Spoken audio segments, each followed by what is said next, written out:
The Final Frontier. These are your adventures as you explore, seeking out new life and civilizations, expanding your borders and exploiting the resources you find, befriending allies, or exterminating the foes that get in your way.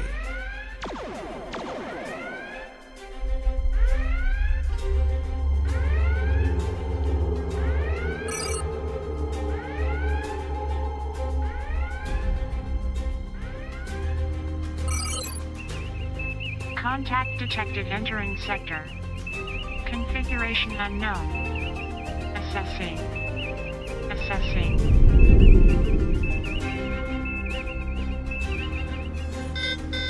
Initiating countermeasures.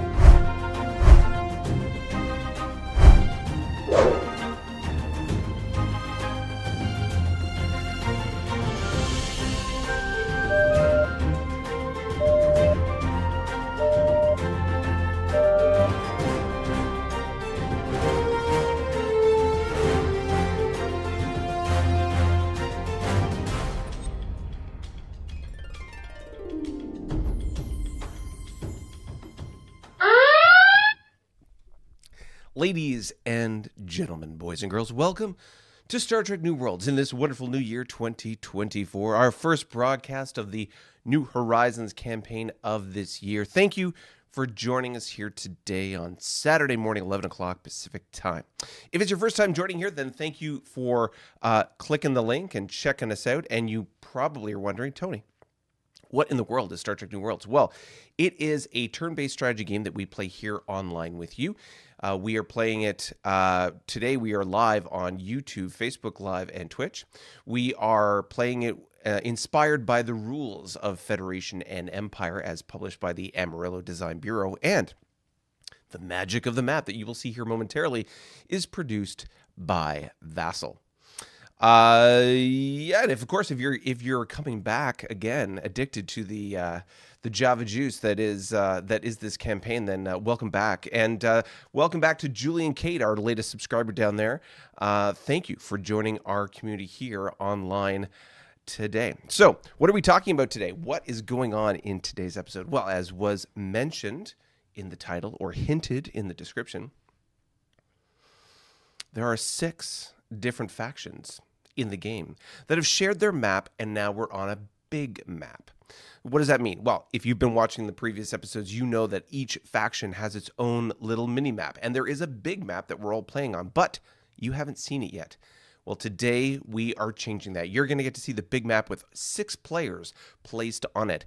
A little bit of a jigsaw puzzle as we get to see where everybody is and where everybody isn't. So we'll check that out and see who's who in the zoo and who else we need to find. And of course, with those folks that we need to find, we still have their maps. We'll be checking it out. It is turn 51 when it comes to our game today.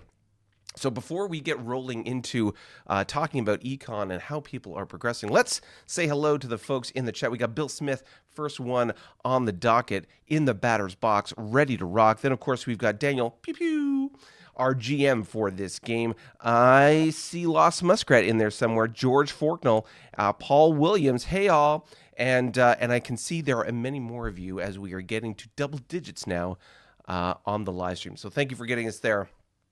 Always good to see our community coming in. Okay, so let's, without further ado, let's roll into a little display, a little data analysis maybe about what's going on in the turn. All right. So, what are we looking at right now? This is the current income and a graph of how we've been progressing throughout the turns. So let's just take a quick look. We can look at the top of the stack here, which is really the bottom of the economies, which is the Borak. Yes, the wonderful Borak are at 46 income, which is terrible, atrocious. Though they are the hot pink line. because that's the way we roll in Borak country. We're the hot pink line on that graph down below. The Borak is at 46. The ISC is at just a pinch above that at 46.5. So you will see them on the graph in the baby blue. The Hydrons are tied with the Tholians at 48 respectively. You can see the Hydrons are green, right on brand, and the Tholians red. Now, I believe you can see them. They're kind of scattered in there, but green and red right on brand for both of those factions. We've got the Lyrans at 50.5 and the other cat folk, the Kzinti, at 52.5. You can see those folks on the map, the Kzinti in gray and the Lyrans in yellow. The Paravians, the faction that we really haven't seen yet in this game, they're keeping everything that they're doing close to their chest.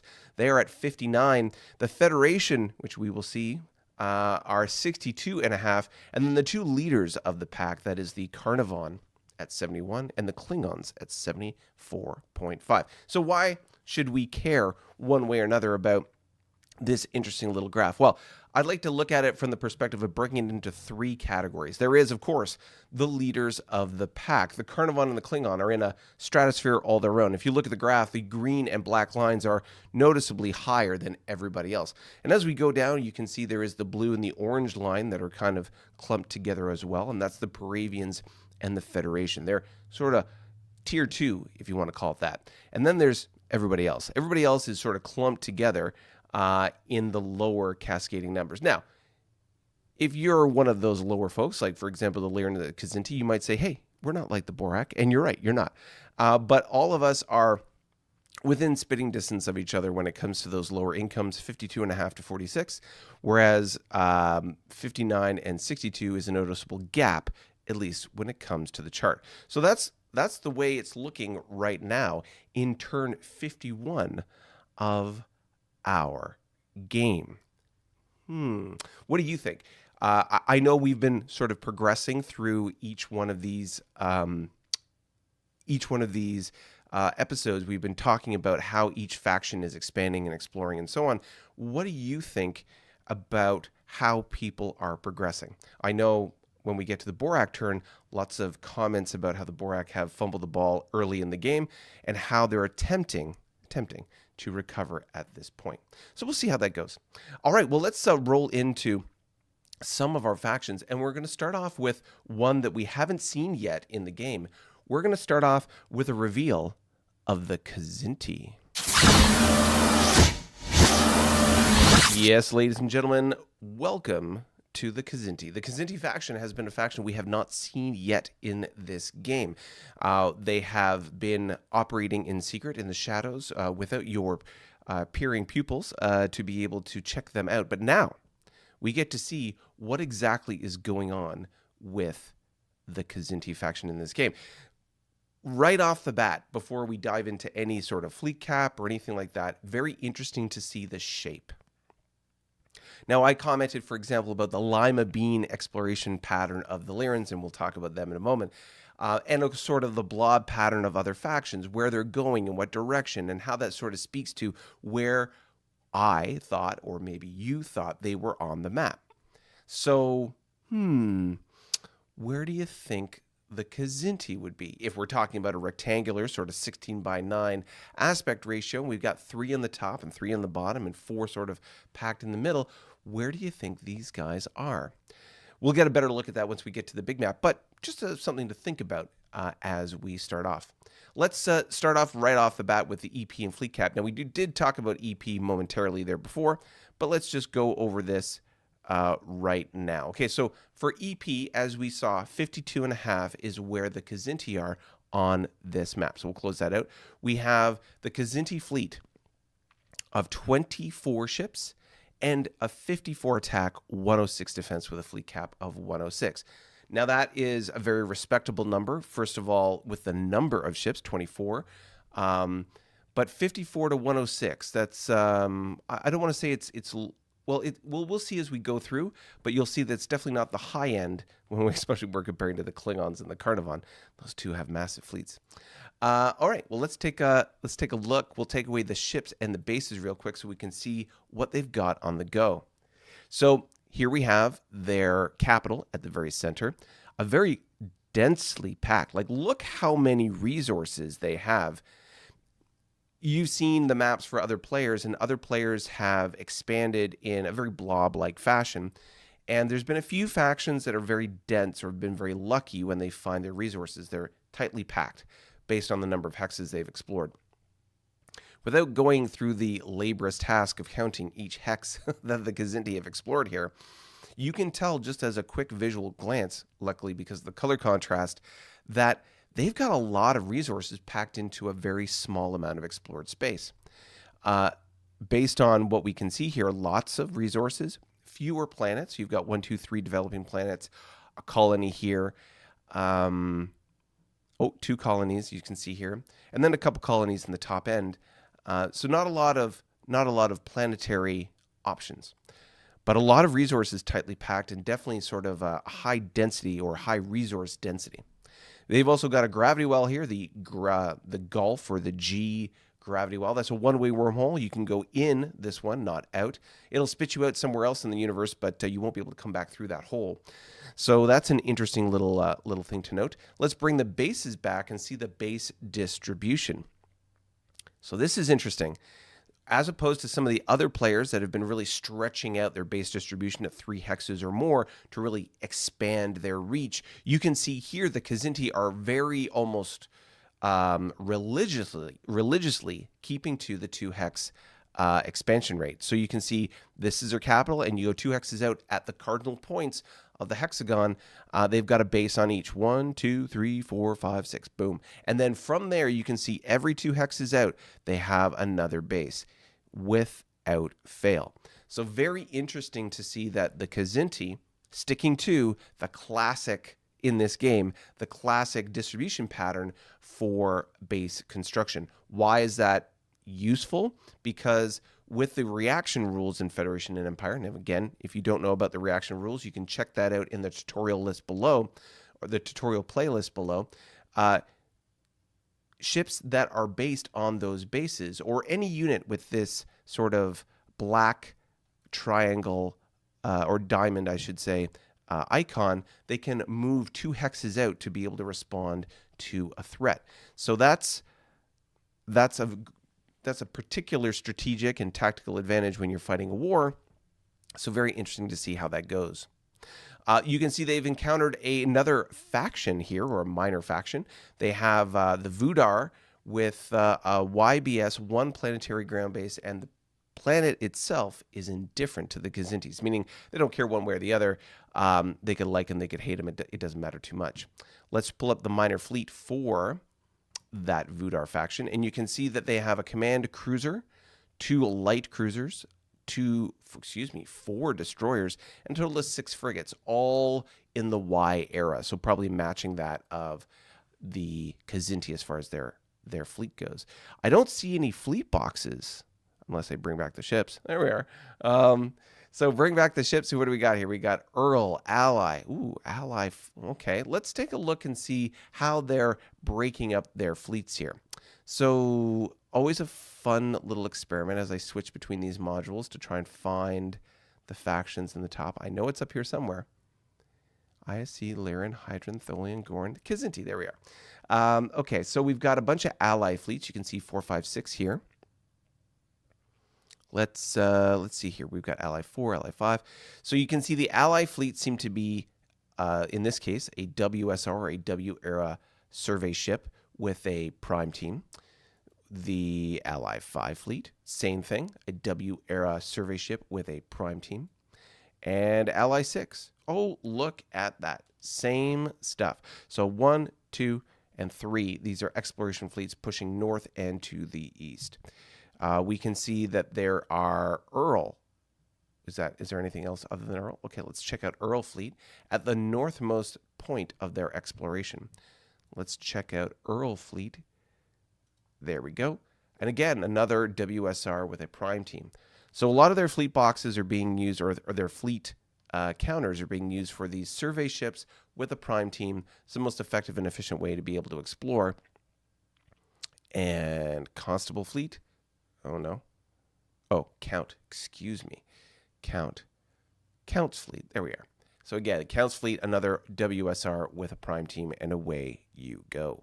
So you can see there's a lot of this. This is par for the course as far as all the players pairing up prime teams with their survey ships to be able to have the most effective use of their survey time.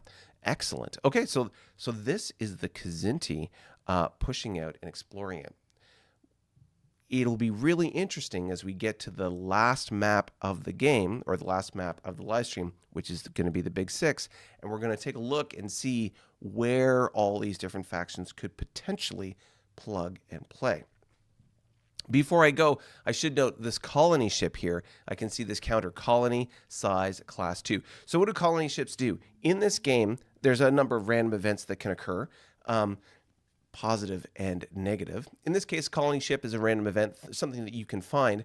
And a colony ship, if you bring it to, for example, a resource, it will make that resource into a colony. Take it to a colony, it can bump that colony up to a developing planet, and so on.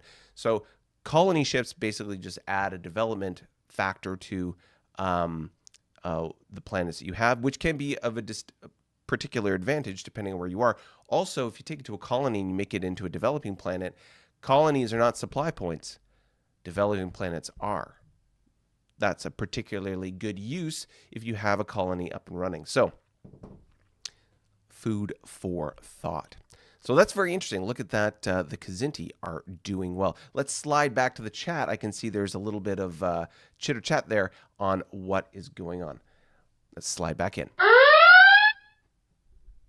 All right, let's take a look here. So don't forget to smash the like button, Daniel says. Very much so. The like button. We like to tickle a YouTube algorithm in just the right way. So it likes us. It likes us, thinks we're smart enough, we're good enough, and gosh darn it, people like us. Like Julian Kate, our latest subscriber. And of course, if you want to be like Julian, then you can hit the subscribe button, maybe the like button. Hit those notifications and make sure that you're following along with this story as we tell it throughout the weeks as we go. We have 3 different campaigns that we're running concurrently here.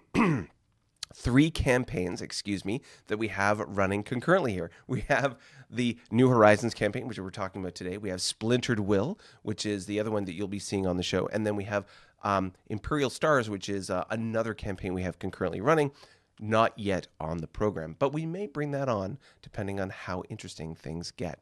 So right now we're talking about the 2 different campaigns alternating on the show between New Horizons and Splintered Will.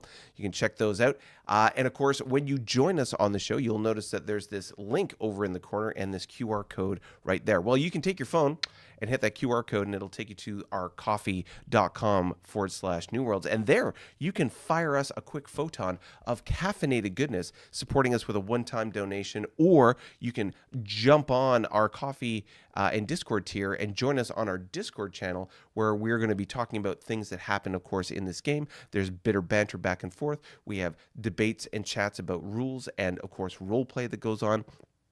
We even play out battles on Discord when it is convenient to do so, specifically most recently in the Splintered Will campaign. And so we'll be able to, you can participate and be part of our community on our Discord community as well.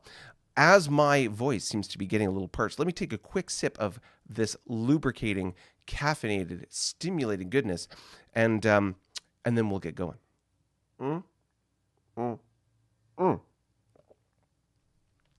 Oh, yeah. Only through your coffee donations can you keep us stimulated, motivated, and giving you the latest and greatest news in the Star Trek New Worlds campaign. Our goal for today, by the way, is 1, 2, 3, 4, 5. Number 5 is alive for our short circuit fans. Coffees for today. So feel free to be the first one to get us out the gate with a photon fire of caffeinated goodness. But let's slide into our next faction that we'll be talking about, which is the big rocks of the game, the Tholians. All right. I just noticing as we slipped over here, Daniel had said the Kzinti have the highest density of resources. They are small, but got very lucky with finding income. So very interesting to note. And it's a good thing to contrast with, for example, boom, ladies and gentlemen, a coffee has just been fired. I am going to raise my glass, my cup of caffeinated goodness and take a quick sip as we look to see who it was that fired that photon of caffeine. It would seem a mystery antagonist decided to unleash photonic fury our way. Bring it on, I say. Bring it on. So thank you very much for our mystery antagonist for keeping us lubricated, motivated, and giving you the goodness here on the show. Let's talk about the Tholians real quick. We talked about their EP, but let's just recap that one more time. They are at 48 as far as their income. Let's talk about their fleet cap and where they're at for their ships in the know. You can see here they have a total of 44 ships, quite a delta between what we just saw with the Kzinti. They have a 78 attack, 215 defense with a 215 fleet cap. So 78 attack, especially for the Tholians, considering they are known for having, shall we say, subpar attack factor ships, especially early on in the game. That's a very good number for the Tholians. So let's just check out and see what's going on. Let's zoom in, make it a little easier to see. A couple of things just to note right off the bat. We can see there is this raider, this unknown vessel floating around in Tholian space. Particularly alarming is how close it is to this minor planet, because, I mean, I don't want to throw anything out there too crazy, but this ship could land on top of this planet and devastate it. I'm just saying, it's a possibility. It could happen. And it would be a shame if a minor planet was devastated. You lost that supply point, you lost the income. It could be bad. But there is this YAX cruiser. So basically, it's a auxiliary cruiser, and it's a 3 attack, 2 defense, and it's floating around in Lyran space. Survey fleet here, second fleet, it looks like they don't necessarily have the guns. Let's see here, second fleet. They don't necessarily have the guns to be able to stop them. Well, not necessarily. They have a YDD, which is a 2-5 ship. They have 3 YPCs, which are 4.5 and 9. So that's a total of 6.5 attack and 14 defense. That's more than enough to be able to take out this ship. And certainly with that many ships involved, they would avoid small scale combat. For those of you who are not familiar, in this game, for little encounters between ships, they have, shall we say, 2 different scales of combat. There's small scale combat, and there's sort of normal battle line combat, big ships, big fleets. When you have fewer than 3 ships on each side, you can resolve it, or you shall resolve it, using small scale combat. And so there's a set of rules around that, and if you would like to see a video about what scale combat is, how it works, and how it impacts the game, then please put your comments below, and I can make a little tutorial video to let you know how small scale combat adds flavor to this game. But they wouldn't necessarily be using that here because they have over the minimum requirement for small scale combat. So if they bring in all those 4 ships, you can have at her with a normal battle line combat that we can resolve sort of on our Discord channel. Paul is saying that I didn't look at his devastated planet. We'll have to revisit that. I didn't see a devastated planet necessarily. You'll have to remind me. Give me the coordinates, Paul, and we'll take a look. All right. So we've got the Tholians. We've got this little guy here. Don't worry about that little guy who might do bad things to this little planet here, this juicy apple of a world.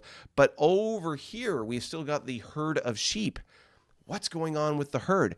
Before, we had ships that had encountered the herd, and there was cripples and all sorts of repair that was going on. So obviously there'd been some kind of fight.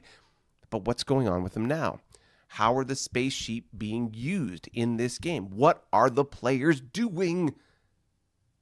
A little insight, a little info, all would be good. Let's figure out what's going on with the herd. But I'm getting a little bit ahead of myself. Let me take away the ships and the bases so we can just take a look at what's going on. We know, we can see, we've got a couple of minor planets here. It looks like this minor planet, known as Hence, might have been a minor faction that was brought into the Tholian family by diplomatic means. I seem to recall they had at least 2 different non-player factions that they were dealing with. Now you can see that at the very bottom of the map they have this Riemann faction, and this Riemann faction is Happy Plus, which, for those of you who don't know, we have a range of a range of planetary attitudes in this game. There are 5 of them. There is in the middle, indifferent, which means they couldn't care less one way or the other about you. On the bad end, we have unfriendly, or U, which means it's one notch to the negative, and they don't like you very much. They won't trade with you. They won't do things with you. And then there's the H, or minus H, which is 2 to the right, so to speak. And they really don't like you. They hate you. They're hostile. They'll go to war with you. They'll attack you. They'll fight you. Of course, the other way is they'll go one notch to the left, which would mean that they are friendly, or F. They like you. They trade with you. They'll do things with you. They'll have a chit chat one way or the other. Of course, 2 notches to the left would be H plus, or plus H, I guess. Happy, which is what the Apla are right now. Now, once they hit Apla, they can go even one more notch past that, which means they join your empire. Think of it as like a new state to the Union, or another province in Confederation, or another colony for the English. That's a terrible example. But nonetheless, you understand that they're joining the empire in one way or another. So you can see that they are on the cusp of that here. When we bring back the units, we can see that they have a diplomat doing their magic. So hopefully, at least from the Tholian perspective, they will incorporate these guys into the fold sooner rather than later. Okay, so we can also see here that they've got a two-way wormhole, not a one-way like we saw with the Kzinti. This goes in and out both ways. And the Echo wormhole, it'll be interesting to see where it goes when they decide to go through it. But when we bring back bases, you can see they've got a cork in that hole with a YBS, making sure that nobody comes through, perhaps in a bad way, to do bad things on the Tholian side. All right, well, we've got, looks like we've got, if I'm reading this right, it would seem as though the Tholians have encountered quark, hence Rhodogen, or Rowingen. I don't know the name. I'm obviously pronouncing it incorrectly. But they have 3 named planets, which would tend to suggest those were at one time third player or non-player factions, minor empires, such as Apla is today.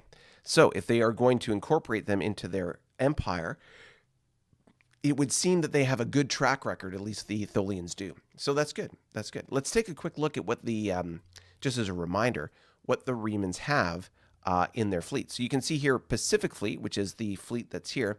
You can see on that planet they have a YDK and 4 planetary ground bases. And I count 4 because planetary ground bases in the Y era, the YPGB, has a 1-2 attack and defense factor. So 1-2 with 4-8 would obviously be 4 of those YPGBs. The Pacific Fleet that you see there is a KC4, which is their dreadnought, a KD4 plus, their cruiser, 3 K4 pluses, KF4 pluses, excuse me, their destroyers, and KE2 pluses, which are their frigates. So 6 of those, 6 frigates, 3 destroyers, 1 cruiser, and a dreadnought. So that's good. More than a match for anything the Tholians could throw at them, but not too much of a concern at this point since they are very much kumbayaing along. So that, my friends, is the Tholians. So let's take a moment and whisk our way back to the Kzinti to talk about this devastated planet. Where is this devastated planet that you were talking about? Oh, wow. Okay, yeah. So whenever you see the Dev 0 here, that would indicate that a planet has been devastated. Usually that happens when you have to conquer a planet, for example, through military means. You carpet bomb the planet, destroy everything. It's like that for 10 turns, or 5 years in this game. In this year, each turn is half of a year, 6 months at a time. And so 10 turns is 10 turns is 5 years. Thank you. Math is good. And then after that, there's another 4 turns, or 2 years, as it is recovering or rebuilding. And so it would seem that this planet, this medium planet, a 4 income normally, has been devastated, which knocks it down to 2. And so apparently, Paul is saying there was a nasty GM event. Shall we know more? Only time will tell. Perhaps a GM, and we'll see how that goes. All right, let's slide back to the chat and refresh our cup of caffeinated goodness. Oh, yeah. So Paul, yeah, saying that nasty GM event is what got that planet devastated. Ooh. Ow. All right, let's take a quick sip of our caffeinated goodness here. Keep calm and carry on. But of course, I have to do a quick plug for those of you in the new year who are looking to refresh themselves in the most refreshing way possible. Then please feel free to head over to stnewworlds.com, where you can pick yourself up one of a various number of glasses that feature our different logos for the campaigns that we have going on. I am currently drinking out of the 4X glass that says, I explored strange new worlds, I expanded the borders of my influence, I exploited resources and built bridges to the stars, and I exterminated those who got in my way. If you're a fan of 4X and strategy games, then maybe it's up your alley. Otherwise, I'm going to take a quick sip. It's so magical how it just tastes better. Right. Daniel says, a little bit of plague has visited that medium world. Oh. Well, obviously, hygiene isn't something that the Kzinti are a fan of. That's what happens when you lick yourself in those very private ways. So keep your distance. Fleas and ticks might be infesting the Kzinti folks that you may encounter. Something to consider, shall we say. All right. Well, let's slide into the Batman faction. More the 1960s blue and gold rather than the most recent Tim Burton variant. But let's slide in, check out what's going on with the Borak. All right. The Batman faction is live and in stereo sound. Let's check out their EP. As we know, they are at 46. Look at that. Boom. 46 EP. Not as great as some of the other factions out there. But let's check out their fleet cap. That's not the worst thing in the world. Okay, 19 ships in their fleet. So that's smaller than, I think, almost everybody. It would be interesting to see a graph for all of our players out there, those who might be interested to produce this, a graph with the fleet cap of various folks over turns. I don't know if maybe Daniel has that as well, but fleet cap, or at least where everybody's sitting when it comes to their various fleet caps and where each player is on their sort of, we'll call it like their military power. Jane's warships for Star Trek New Worlds. So the Borak have 19 of these beauties out there and about, and they have a total of 60 attack, 128 defense. Why is that? Why is your attack factor so high when the Tholians had something like 70 ships, you have 19, and your total compot is very close, at least on the offensive side, to what they can do? Well, that is because the Borak have terrible, and I mean absolutely terrible, small ships. Granted, I shouldn't be saying anything in the face of the Tholians, but the Borak have frigates and destroyers that have 1 attack factors. That's notable because other factions in this game have frigates that have a 2 attack and 3 defense, a 2 attack and 4 defense, or a 3 attack and 4 defense for the Klingons for their destroyers.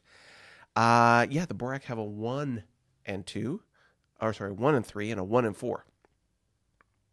Terrible. Even their light cruiser is a 2-5. Yikes. So, not very good. So what's been the result? Well, the cruisers are good. They're 4-6 cruisers. So been building a lot of those. Building a lot of cruisers is good in a number of ways, but has some pretty significant drawbacks. So why do you build frigates to begin with? Well, let's take a moment and talk about tactics with Tony. I know, I teased you with the Borak. I'll bring you back there in a moment. So why do you build small ships versus big ships? This is something that came up in one of the other campaigns. So at the end of the day, you have to decide how you're going to fight your battles. And when we were talking about combat earlier between small scale and sort of battle line combat, but when you do sort of fleet battles, if you want to think of like the Age of Sail, right? You have these ships that line up in literally a line, and they pass by each other and unload broadsides, and it's just how much damage can you soak up.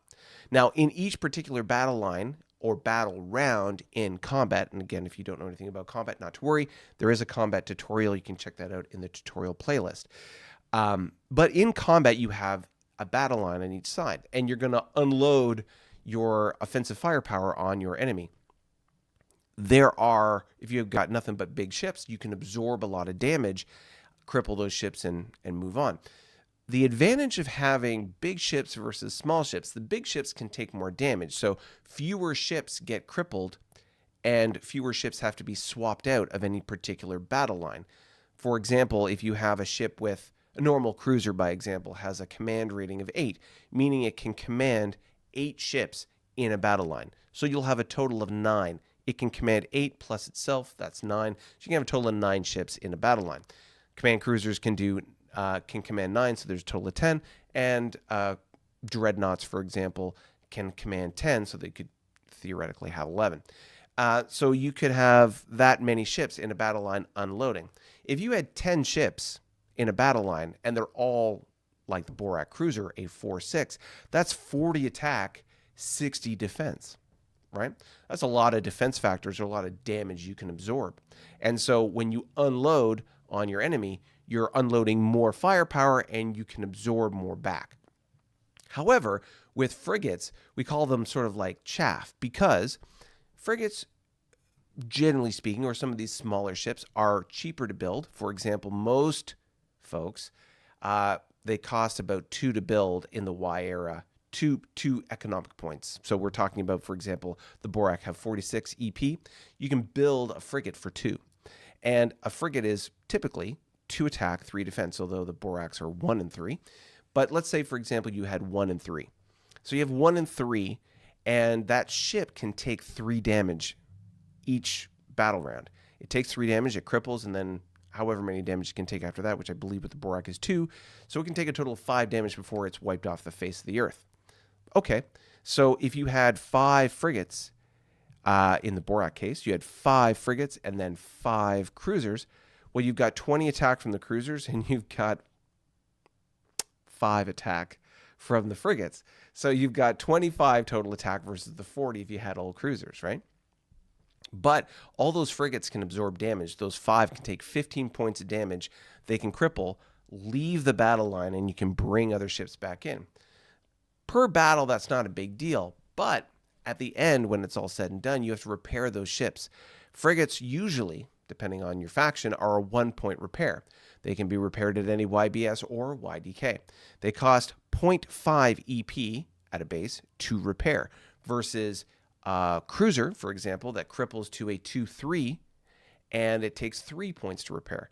So without getting too much into the numbers, which I know I've already done, but long story short, it costs a lot more and logistically is harder to repair cruisers than it is to repair frigates. You can repair them faster, you get them back of the line quicker, and more cheaply than you can cruisers.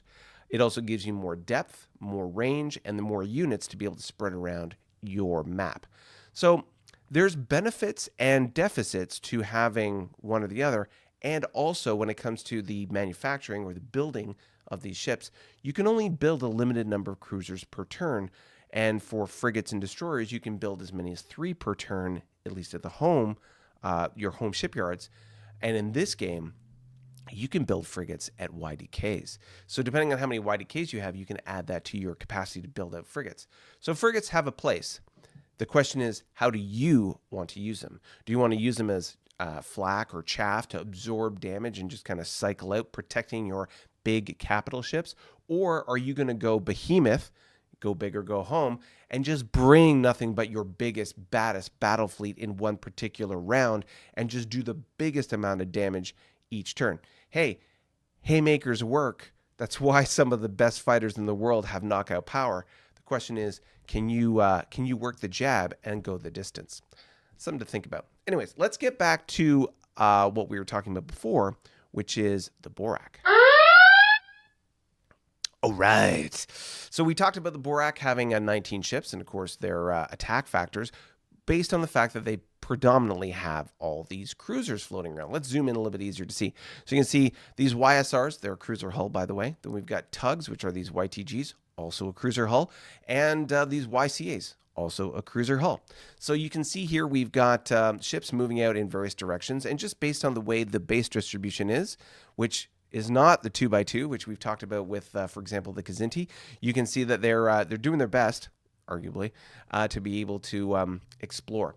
One of the big mistakes that the Borak made early on was concentration on, and we talked about this from the role-playing perspective, concentration on R&D and technological development early on. They were working hard to be able to advance their technology, and unfortunately, that put them at a significant deficit when it came to actually building ships that would explore and discover new space, money to be able to build the bases, to expand that reach, and so on. And so, based on some random events that occurred, encountering space sharks and then these AI raiders that came in, there was a shift in the approach from the Borak industrial enterprise. What was it? I keep forgetting my own role play. This is so funny. So the Borak are a corporate entity, and I'm role playing them as if they were like a board of directors, and they're running this in that way. So yeah, the Borak were encountering all this military friction, and so they need to shift focus to be able to be more successful. Now, since shifting focus and focusing more on industry and expansion, economic development, that's been working out very well. So we're seeing movement in different directions based on the vectors of where those bases are being built. You can see one to the south, which is sort of like looking a little bit like an arrowhead here, but just some bases being built. And you can see the spacing is more akin to what we've seen on the successful factions, the Carnarvon and the Klingons, by example, where they're going 3 out. So you can see here you've got a YBS, 3 hexes out, YBS, and so on. And why is that? That's the range of supply at this point. Most factions have about a 3 range supply. And so that's what they're doing. You can see here there's a YDK that was built in response to the space sharks, as that was sort of becoming an issue. And then White Dragon here, you can see there's a YDK being upgraded on this wormhole. We'll take away the ships real quick. And the bases, you can see there is a wormhole right here. 2-way wormhole. And you can see that there's a mystery hex where it comes out. We went through that wormhole to see what was on the other side and came back. And White Dragon is sitting here, that fleet, on top of that wormhole, keeping it nice, safe, and secure. So they're upgrading that to a YDK. And then, of course, you've got some bases being built off in this sort of northeasterly direction, northwesterly direction, and southern direction. So as you can see, we've encountered more than a couple of minor factions. The first, by the way, that we encountered was a Romulan faction over here at Aquila. And we had a wonderful relationship with them. You might have seen in the earlier stages or earlier episodes of this game, we established a trade route with them. We sent over a diplomat. There was a lot of chitter-chatter back and forth. And promotions were made within the corporation for the success of bringing the Romulan Aquila into the fold. Well, we encountered another Romulan faction, which is these guys here at Trusca. And as you can see, they are friendly, and we have established a trade route. Trade route has been established. That's this yellow dotted outline of the hex on its way to Trusca. And so that adds a little extra. So while our economy is 46 on paper, it's actually 46 and a half because of the trade route. So we're doing quite well. So we're improving our relationship with Trusca, and there's some other role-playing stuff on the side that I will have to share with you on Discord. But if you want to know about that, you'll have to come and join us on Discord and check that out. There is some, you might see the results of that in the turns to come. We shall see. But there are exciting events occurring on this particular planet. Turning the other leaf, however, you will notice that there are these 2 Gorn factions. Let's just pull up the minor fleets just so that we can illustrate the weight of the Gorn situation. You can see here on the second fleet, that's the guys up to the very north. That's Scallion. Scallion is sitting here with second fleet. Now, second fleet is nothing to sneeze at. It is a dreadnought. That's a minor faction has a bloody dreadnought. It's a 6.8. They have a command cruiser, 3.5. They have not 1, not 2, but 4 light cruisers, and they have 6 destroyers and 12 frigates. Oh my God. When we first discovered these guys, their minor faction fleet was bigger than the entire Borak military. Aye. So, fleet cap. Let's just pull this up for a second. Now, granted, we have 2 Gorn factions, so when it comes to how this program counts this stuff in its formula, note that the combined 4th and 2nd fleet, that is the 2 Gorn factions combined, have more ships than the combined Borak fleet. They have 31 to my 19. They have 72 total attack to my 60. They have 118 defense to my 128, so at least I have one metric that I'm on the lead on. But nonetheless, these 2 factions are kicking my butt, and I'm the player. Come on. That's crazy. Okay. So that's what's going on. If we break it down into the minor empires, it doesn't break it down to second per fleet, by example. But you can see here just the number of ships we've got going on. They've got 4 frigates. So you can, it's by the counter. So they've got a 6 destroyer Y destroyer counter. They've got a 6 YFF counter. So those 2 are 6 and 12. I mean, those alone have 36 attack. Oh my God.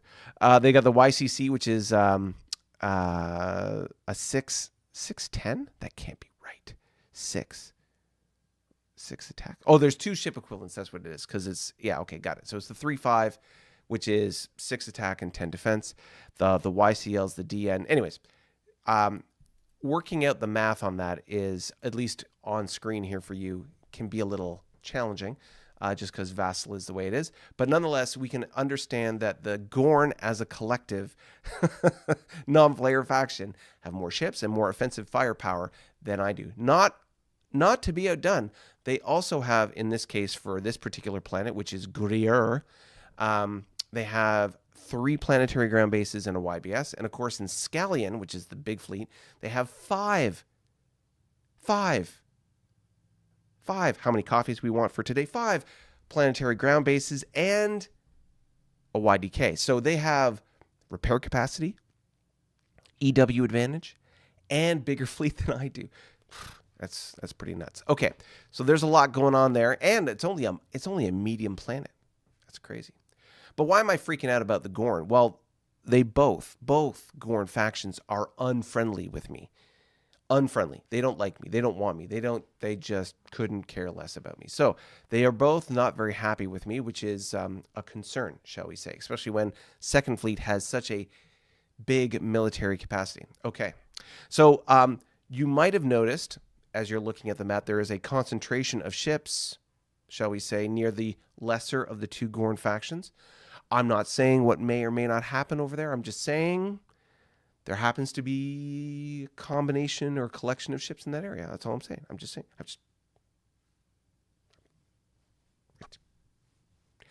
Do with that what you may. Discuss amongst yourselves, as Mike Myers might have said once. So yeah, there is a chain of YDKs in that general direction. There is some base building happening in that general direction, and there just happens to be a lot of ships. I'm not saying anything's going to happen. There's just a lot of ships.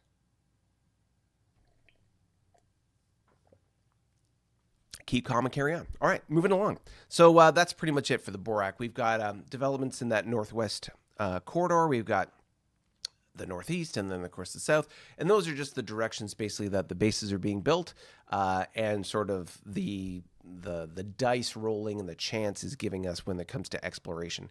So we'll see. It'll be interesting because, as you've seen with some of the other factions, when they explore in different directions, it's sort of like an organic development of how their shape forms.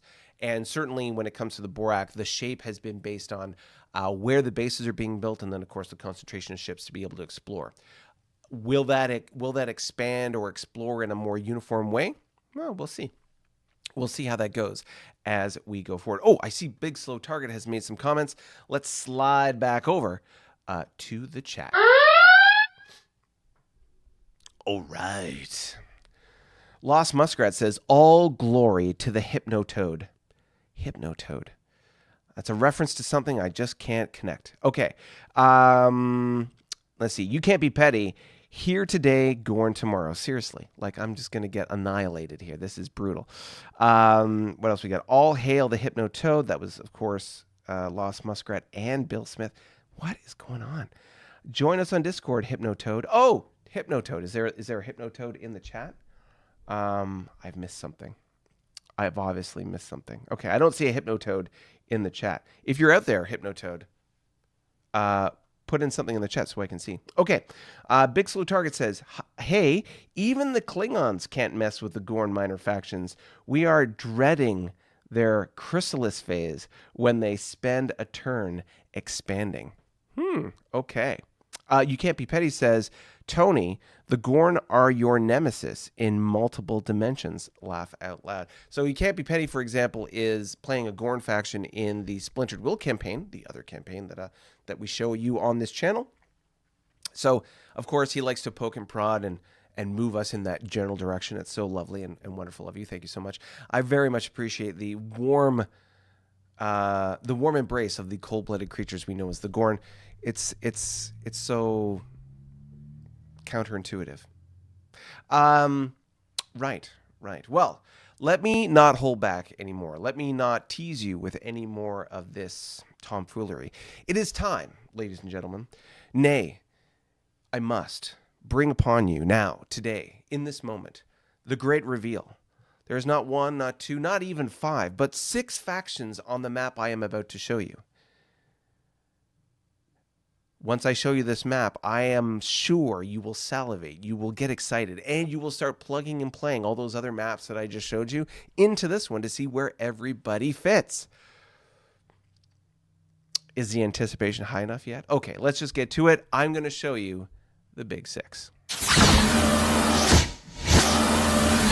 Booyah! Now, I'm sort of teasing you a little bit here. I'm starting off in the part of the map that we already knew, to a large degree, which is the meeting of the Carnivon and the Klingon. We already knew that they were connecting here on the top of the map. Let me zoom out really large so you can see what this map sort of looks like.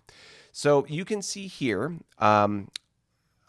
unfortunately, when I zoom out on Vassal, I love /hate Vassal.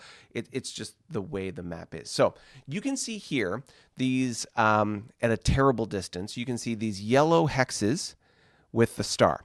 These are the known capitals, or the sensor readings of warp signatures that were started at the very beginning of the game. And so basically these are the capitals, or the locations of the capitals for each of the players. You can see that there are 3 on the bottom, 2 in the middle, another 2 in the middle, and then 3 on the top. So this map is big square, and this is how it looks. We can see on the top, we have the Klingons on the far left. Called that. We have the Carnivon in the middle, right next to them. Called that. We have the ISC in the top right. I don't know who called that. I think Smitty called it out himself. So regardless, we knew where they were. In the second tier, or the second row down, we have the lima bean-shaped Lyran Empire. That threw me for a loop. Holy Dinah. Because, wow, I was not expecting them to be there. I was expecting them to be on the bottom center of the map, but no. That's where they are. In fact, I thought the feds were where the Lyrans are, which is interesting. So the Lyrans you can see there are in that sort of first tier down to the left. Second tier down to the right is where the feds are, and then on the very bottom row you can see on the bottom right corner is the Hydrons. And so we'll just scroll down a little bit. You can see them there, and very, very interesting. So we'll zoom in and we'll take a better look at this map as we go, but very interesting to see sort of the disposition and the placement of all these factions. Okay, let's start off with our big boys.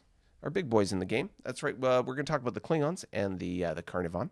So let's slide over to the Klingon neck of the woods, and you can see here, as was mentioned before by the Klingon player, that the Gorn are a hassle for them as well. You see Hammerfleet waiting to strike the anvil that perhaps put a Klingon between the hammer and the anvil as they go. Let's take a quick look at the minor fleets. We can see, oh my goodness, so many minor fleets. Oh my God. Hammerfleet. Okay, Hammerfleet. There's a lot to see here. Okay, let's expand that a little bit more. Okay, right next to my face there. Okay, Hammerfleet, you can see that is the, I will put it so that's at the very top there. So you can see there's a YDN, light cruiser, a commando cruiser, 2 destroyers, and a total of 6 frigates. Not as significant as what I'm dealing with, even though the Klingons are the leaders of the pack. But nonetheless, Hammer Fleet is not insignificant. Next to it, you can see we've got F4 and an E1T with a diplomat on the way. The Riemann Empire over here in the corner, it would seem they are also friendly to the Klingons. No diplomat there, though, but they have Rykon Fleet. That would be the bottom one here, with a KD-4C, a command cruiser, 3 destroyers, and 6 frigates sitting on that planet. So that's interesting, with a YBS and a planetary ground base as well. Interesting. Down below here, we have a Vudar faction, indifferent, couldn't care less about the Klingons one way or the other. And they have, let's see here, Apperton Fleet, which is at the very bottom. They have a Dreadnought, 2 cruisers, 2 light cruisers, 4 destroyers, and a total of 6 frigates. Interesting. Okay, so we'll just get rid of that temporarily. So you can see here that the space that the Klingon Empire is taking up is significant. Obviously, they are the biggest economy in the game, and you can see they've made they've bumped into, shall we say, the Carnarvon. Interesting to note that at this point in the game, I still don't see a neutral zone.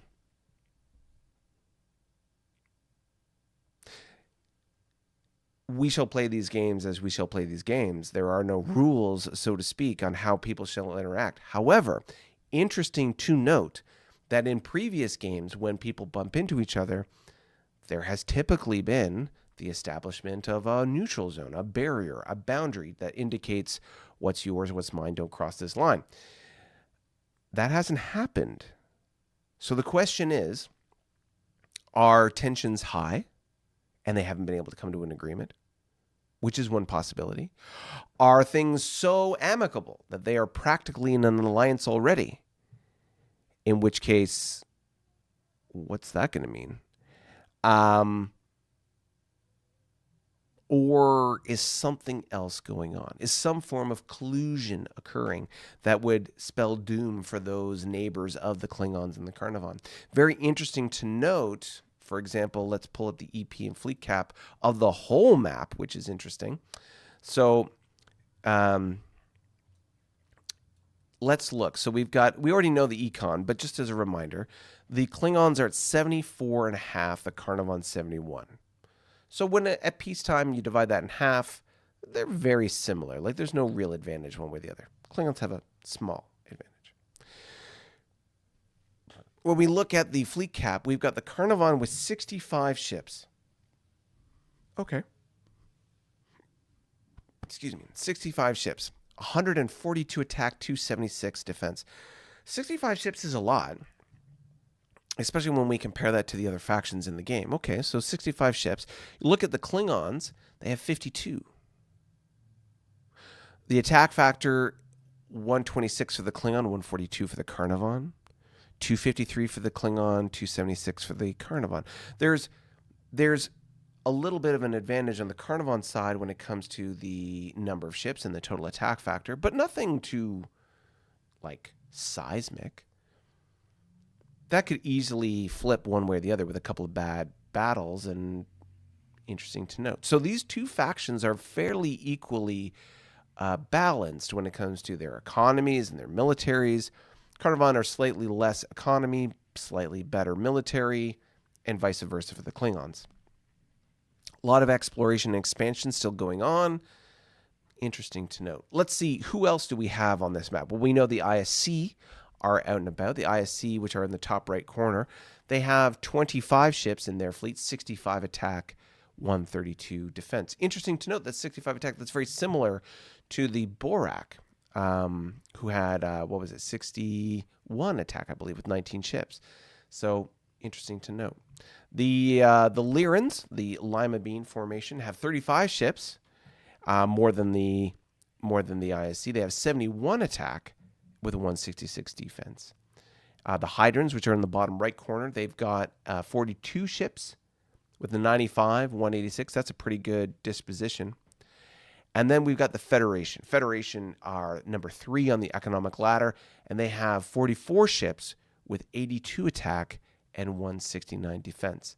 So interesting that the Hydrons have fewer ships, more combat capability than the Feds.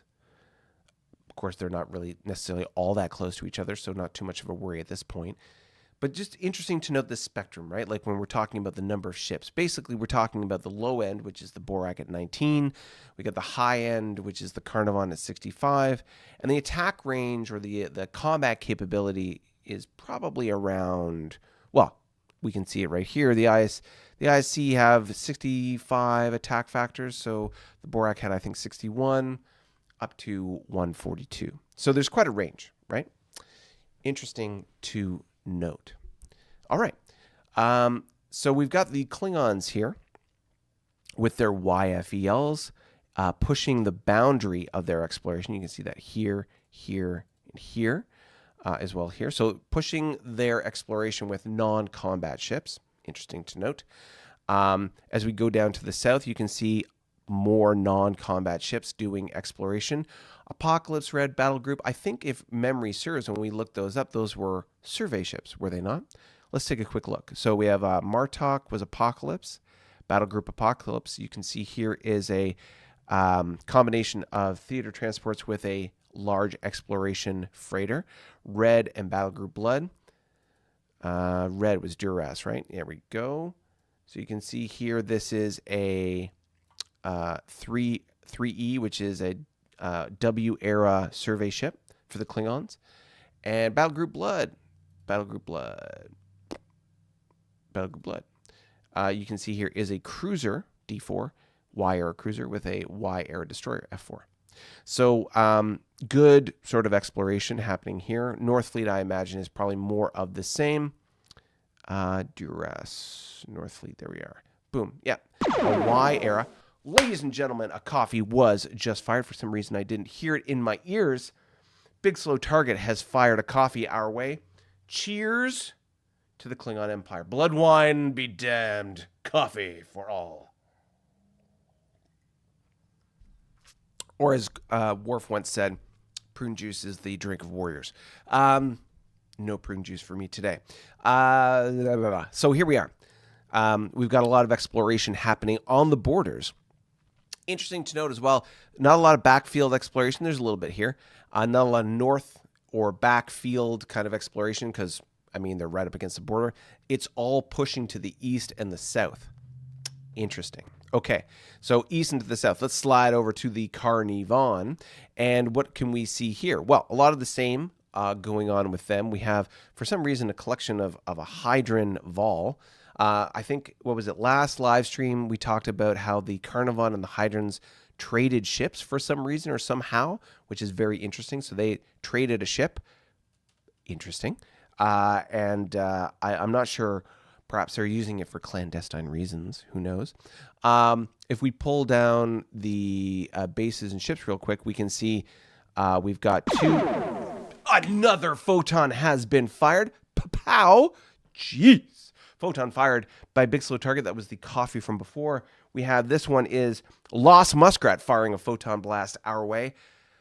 Antimatter your way, my friend.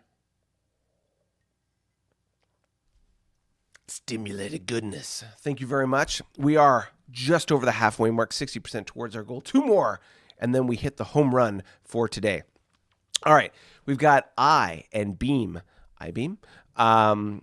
For the Gorn. Interesting to note the Gorn are both unfriendly as well. I'm thinking there's a trend here. Gorn just are friction-oriented faction that just want to start fights with everybody. But we have 2 Gorn factions here and then friendly Remans in the corner. Seems like the Romulan-based factions, the Reman and Romulans, are just getting along with everybody. The Gorn just pissing everybody off. Don't know what that's like, perhaps in other games. But bringing back ships and bases. Actually, let's just bring back bases real quick. So you can see here the base distribution for the Carnarvon. Interesting to note. So obviously they're building bases towards the west. Note the 3 hex base spacing. So for example, from this base here, 3 hexes down, 3 hexes up. Interesting to note that the distance. I mean, there's a supply connection through this this developing planet, but there's a sort of critical point of failure, shall we say, in the supply network here around this YDK. So it's interesting to note. But YDK being upgraded here on the border with the Klingons, perhaps in preparation for war. One can only hope. But there is also another YBS being built here. I mean, the Klingons are warriors. Come on now. And the Carnivons are like territorials. So let's get it on. This is a war game. Let's see some conflict. And they're the two biggest factions in the game. You would think it would be like no brainer. But anyways, okay. So as we go down, you can see that 3 hex spacing again with these bases. Interesting to note. And you can see the base building emphasis based on the years of construction. You can see base being built up here. The YDK is being upgraded. It'll be completed essentially this turn. Another YBS being built sort of towards the east. So there's very much a push to expand out in each direction. If you look at the distribution of ships, it looks like there's quite a concentration of ships going to the southeast and the southwest, arguably just south, a little bit to the northwest here to try and just kind of, I guess, maybe draw the line up X or maybe squeak it over to W. I don't know what the agreements are between the Carnies and the Klingons are, but you can also see a little bit of a push here to the northeast. Notably less of a push to the east than to the south, but I mean, if we look south, there's a lot of space here to grab, so we'll take a look at that in a second. Sliding over to the ISC, interesting. These guys are an interesting footprint. So when we look at the Klingons and we look at the Carnivon, they got this big footprint, right? Lots of exploration, lots of expansion, big economies. The ISC are the inverse of that. They have a very small footprint, sort of akin to the Kzinti. If we take away the ships real quick, you can see a very sort of precise 2 hex distribution of base building. So they're very methodical in what they're doing. They don't have the same sort of luck as the Kzinti when it comes to what they've been able to find as far as concentration of resources. But they're very obviously, it would seem to me, they're very clearly making an investment on one thing other than another. And since we can't see ships and bases or a whole ton of them being built, I'm going to throw out an idea that maybe ISC are going hard on R&D. Now, why is that important? Well, obviously every faction when they get to MTech is good, but the ISC, like the Gorn, when they get into their later techs, are just unreal. Like they get some really good technologies, great units, and they already start off with very potent ships. So they just are heavy hitters, pound for pound, as you go forward. And so it seems like that's maybe a strategy they're using, or at least that would be, if we compare it, for example, with how the Borak player started. We started off with high R&D, but then that wasn't translating into success, so we shifted up the strategy. The ISC are very clearly building up a tech, or at least that's my rationale, my hypothesis. They're building up on tech. Once they hit MTech, that's going to be a significant gain for them. It'll be very interesting to see how that sort of clocks forward as we go. So interesting to note, they're a sort of smaller footprint and very specific base distribution as we expand out.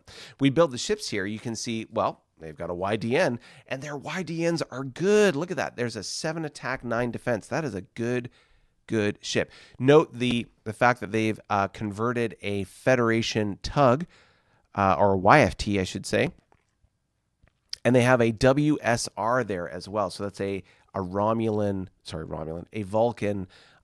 scout. So there's been some trade back and forth, very obviously, between the Federation and the ISC. We can see the ISC have a base and research happening on this gravity well. That's an innie, not an outie. So you can go one way into it and it'll get spat out somewhere else in the universe. But they have a 2-way wormhole up here, the hotel wormhole, which is interesting. If I take away, you can see that it's not explored yet. So what's interesting is you can't, and of course there's a tug there, but you can't provide supply. You can't build in a hex that's unexplored. So maybe they're getting their exploration freighter up there to explore that hex, and then they can do things with it. So that'll be good once that's done. It'll be interesting to note when we look at the Federation player where his hotel wormhole is and how that sort of translates. We can see here that so for example, I'm gonna go out on a limb here and say that all these named echelons are. So you can see here in named echelons, we've got Destiny. Destiny is the one here doing the research, YDD with an R&D team. You've got Enforcement, which is this guy right here, Cruiser and a Destroyer, Integrity, which is where I see Justice. Oh, there's Integrity. Integrity is a Command Cruiser and a Destroyer. Juggernaut Fleet. Where is Juggernaut Fleet? Is that perhaps here? Nope. Destiny, Justice, Juggernaut, or Judge. Oh, sorry, Judgment, excuse me. Judgment Fleet, which is a YCA. And then Justice, which we saw here. I'm just thinking of the UK band with that song. YCA with YFF. Okay, so boom. They've got their numbered fleets. So the ISC numbered fleets, let's see, just as an example, Second Fleet, you have their large exploration freighter with an escort. I'm going to go out on a limb here and say that they're all the same. Why am I having trouble finding IC? There we are. Fourth. So let's look at fourth. Survey ship with a destroyer. Fifth, probably the same thing. Yes, survey ship with a cruiser escort. Sixth and third. Six, again, another survey ship with a escort. And third, by example, more of the same. Yes, you can see here, large exploration freighter with an escort. So essentially doing the same playbook as many other players, pairing up survey ships with escorts and then just expanding out. So that's kind of what the ISC have going on. You can see that they're particularly hampered by their base building. And I imagine because of the amount of money they're probably spending on research and development, that's restricting the speed at which they can build their bases. It'll be interesting to see how that strategy is going to benefit them as they go forward. I think it will, but it's just a matter of the trade-offs, because the Borak saw that in one way, and we were getting inundated with space sharks and various other things, so we had to pivot. I don't know what kind of random events the ISC have been facing, but currently they seem to be in a very good spot, getting along famously, as it would seem, with the Federation. It'll be interesting to see how they encounter the Carnivon and how that goes, and then whoever their mystery guest is in this space here, whenever that gets revealed, what's going to happen there and how that sort of pans out. How do they get along with their neighbors? That's really the play for every player and their success. As we go down to the Lyrans, the Lima Bean faction in the game. Look at this. So very interesting to note. Look at this. Gravity Well, India. Where is that gravity well up here? I don't see a gravity well. Let's take away ships and bases. I don't see a gravity well. So what's going on? There is a Carnivon ship. Maybe this is, did they have the, oh, maybe this is the ship that came from the Hydrons. It'll be interesting to see where the Hydrons are in the bottom corner if they have that gravity well. So gravity well spat out, I'm assuming, tow beans here, which is the Carnivon frigate, owned by the Hydrons, I'm going to guess, and they're doing that exploration. You can see here there is not one, but two planets. That is particularly interesting. So there are two Romulan factions side by side. Here's the question. If you look at this, the neutral zone is around both of these planets, a medium and a minor, or sorry, developing, excuse me. So that's a total of 6 EP. Oh, hold on. Let's pull up the minor fleets here. This could be interesting. So the question I'm thinking to myself is, are these two minor factions combined and working together? Because you got First and Home. First Legion is a Warbird, so Warbird is their cruiser, 3 destroyers, and 4 frigates. Home Fleet is a Vulture, which is their dreadnought. Great Vulture, by the way, 7-8, great ship. 2 Warbirds, a Falcon, which is a Mauler.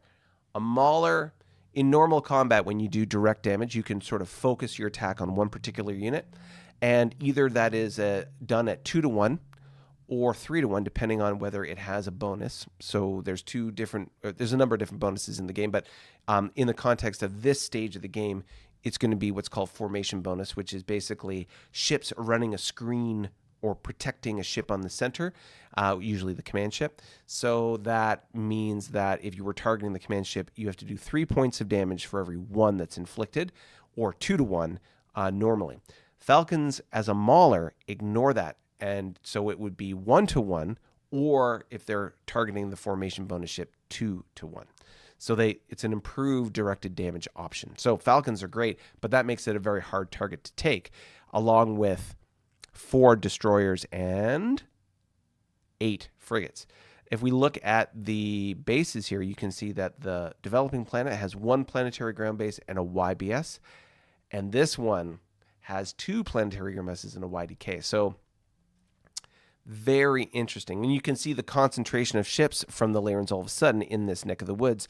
I'll be curious.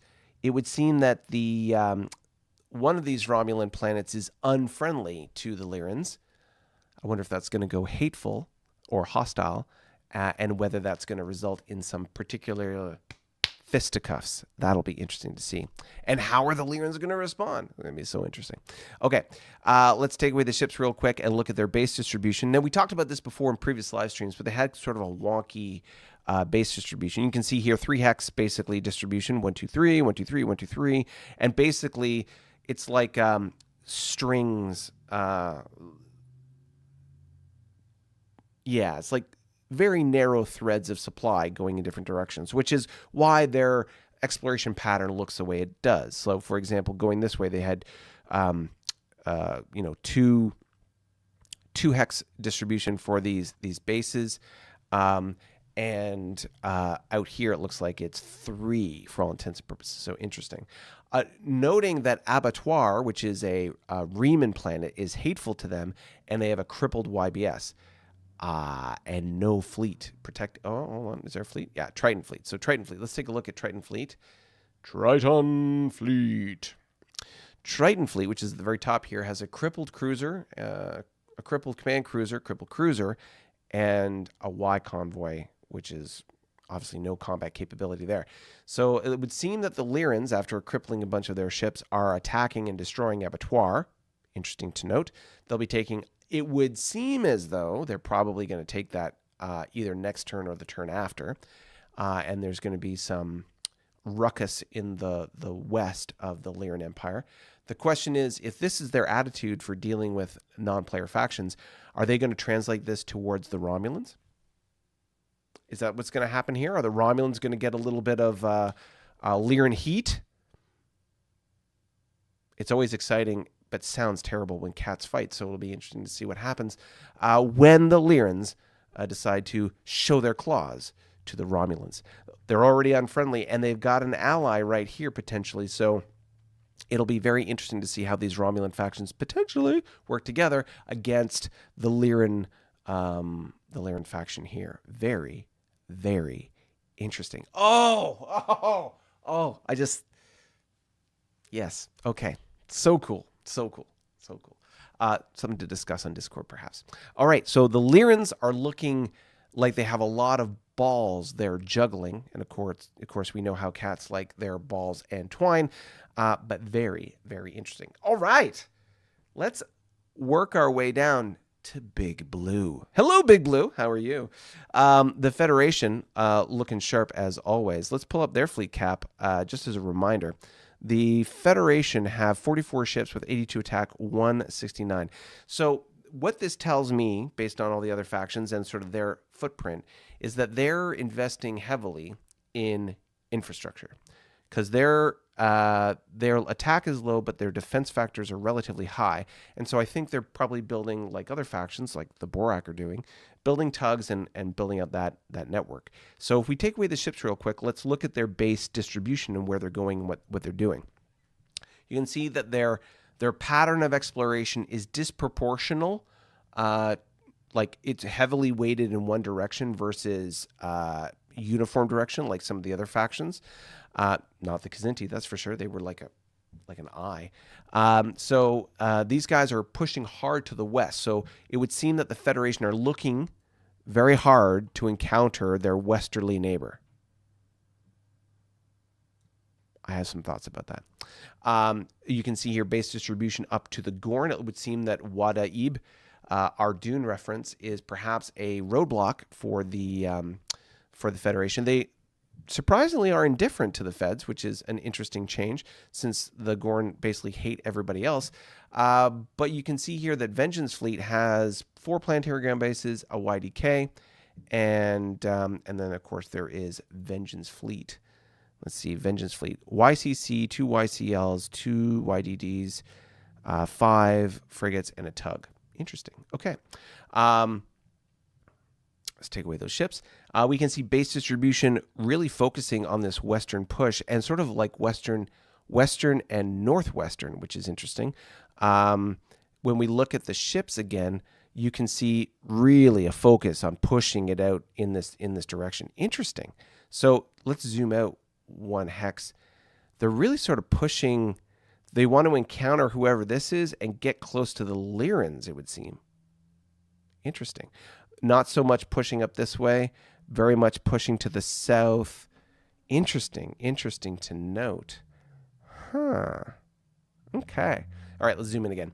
So we can see here that they have not 1 but 2 Riemann factions that they're dealing with. The Alpha, interesting, Riemann faction, happy plus, love and life with the Federation, because of course, why wouldn't you? Getting along very well with the Federation. Whereas, it's the other way around with, what's the name of this? Halkarnassus?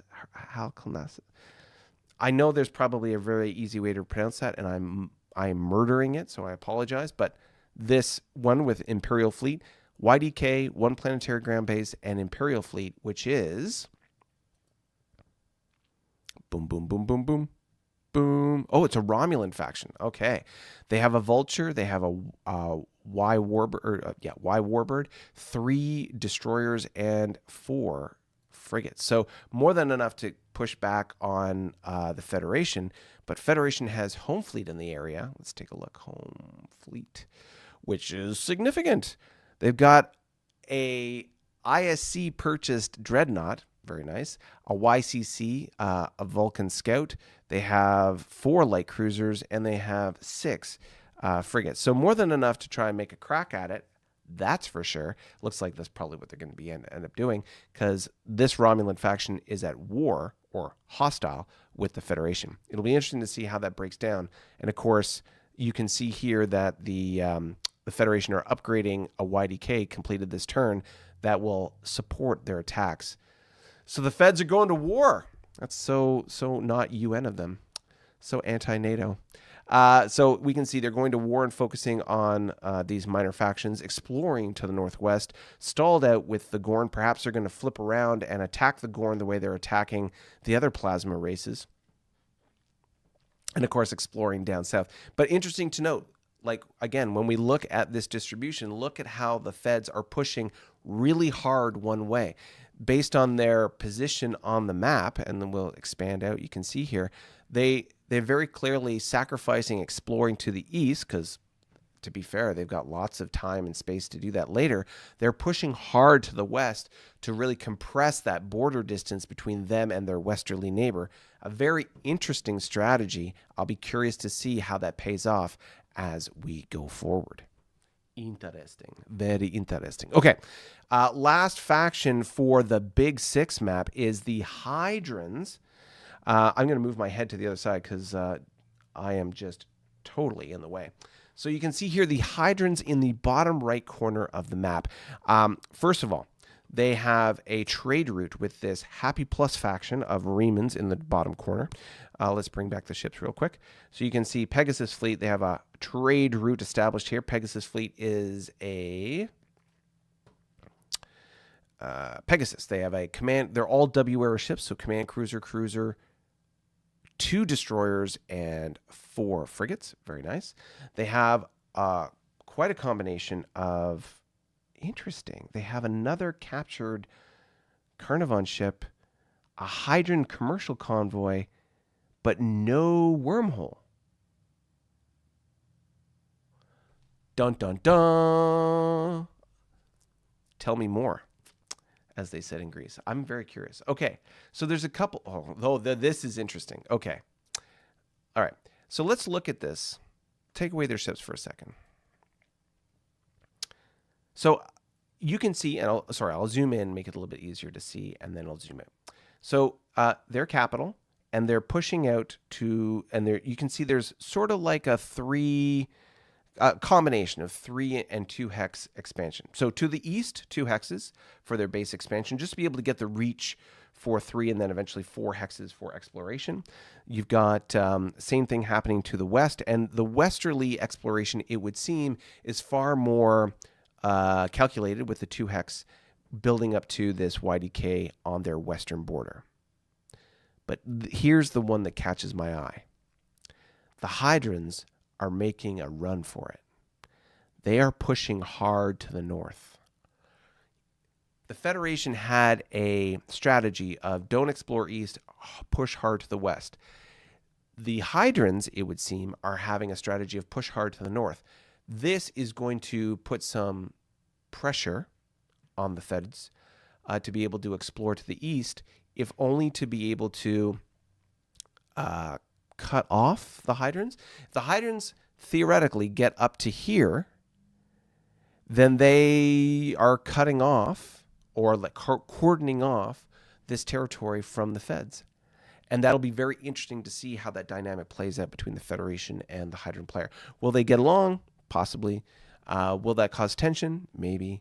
Will that cause issues with them? The land grab phase of a 4X game is very interesting, and certainly in this case is going to be very telling on how different players react to that land grab, that race. And that's certainly what's going on here. Very interesting.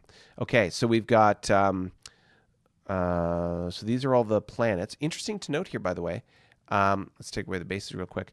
2 minor planets, as opposed to some people have a medium and a minor. But these guys have 2 medium planets, both happy plus, and then, of course, their capital.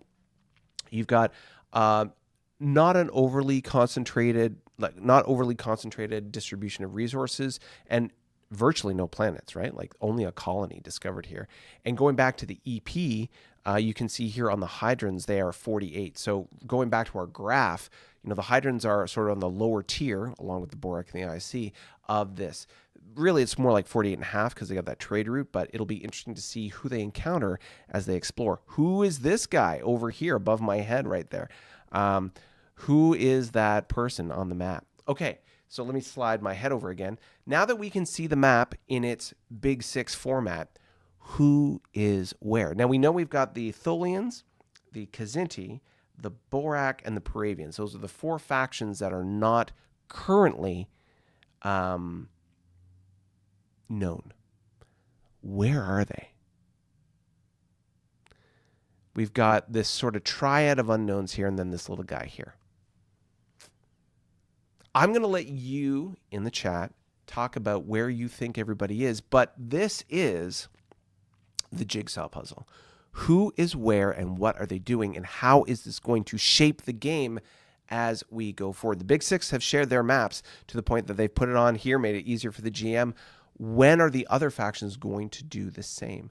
We know the Kzinti player is in this sort of tower-like format. They're pushing hard to the north.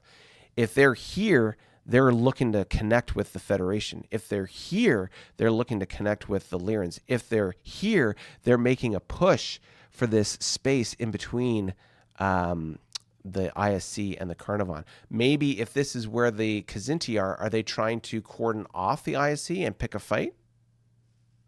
Maybe. If they're here, are they looking to push north and pick a fight with the Lyrans? Or whoever that faction is that they thought that whoever they thought this was, they're trying to pick a fight with them? Or are they trying to do the same thing with the Federation? 6-1 happen. Of course, they could be over here and just trying to take the whole western side of the map. That's a possibility. That's a very realistic possibility. They could be right here, and they're just going to push up north and just take this whole swath of territory. That could be very, very interesting. We have no information on the Praevians. We saw the Tholians; they're kind of blobbish, so they could be essentially. There's nothing about their shape that really tells us anything anywhere. And the Borak, same thing. The only thing is, it would be, of course, I know where the Borak are, but based on their exploration pattern, where do you think they are on the map? So many things to think about, but let's slide back to the chat. All right, the chat is here. It doesn't sound very challenging or sporting. So Jim says, I think the Carnivons and the Klingons are hunting Borak. And as Eugene said, that doesn't sound very challenging.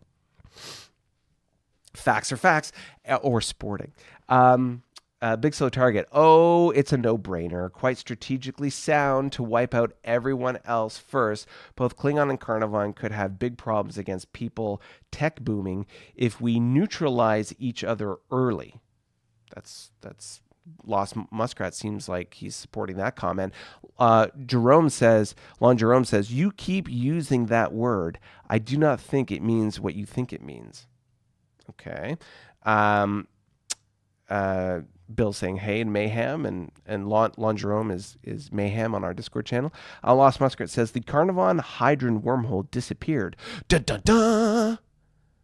What? Subspace is a fickle place. Big Slow Target. Ships of different empires in far space and bases in weird places. Wormholes sometimes move. Sounds like a personal problem. Grab my land, meet my fleet, Jim says. Well, Jim's not in this particular game, but very interesting that he would say that. Because we know how Jim is. For those of you who have seen the Praevians in Splintered Will, that's sort of how that goes. Okay, so we are an hour and a half just past on this live stream. Thank you very much for your time here today. What do you think of the big map?